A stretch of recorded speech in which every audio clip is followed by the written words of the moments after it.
चढ़ल जवानी के झले बा पानी के, चढ़ल जवानी के झले बा पानी के, कमर में दर्द दिया है।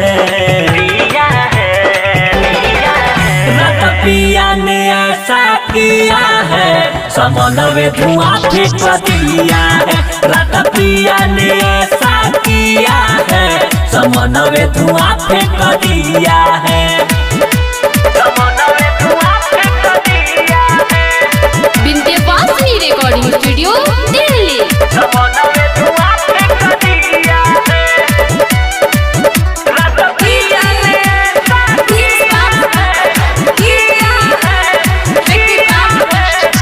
कहे सुहागे रात पीछे से औए, लाज के मारे कुछ कहलो ना गौए।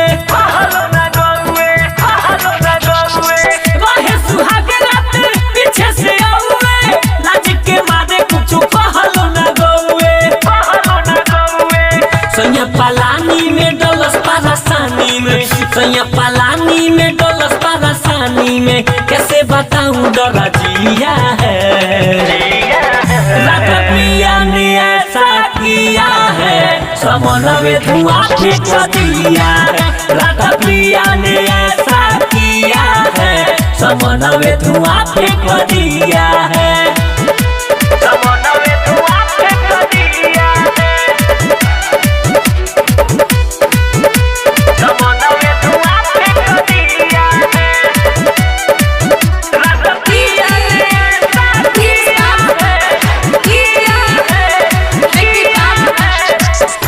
पया के उतो रेट कौए, इहल दर्द पर सहल न गौए।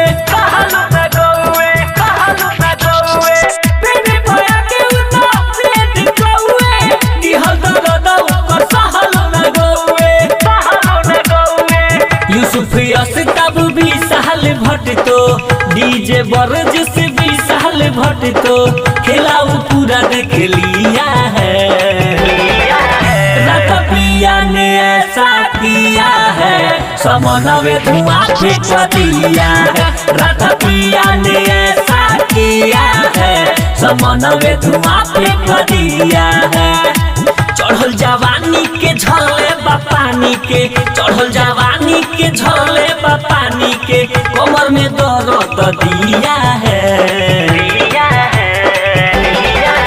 रात पिया ने ऐसा किया है, समन में धुआं फेंक दिया है। रात पिया ने ऐसा किया है, समन में धुआं फेंक दिया है। Vindhyavasini recording studio Delhi.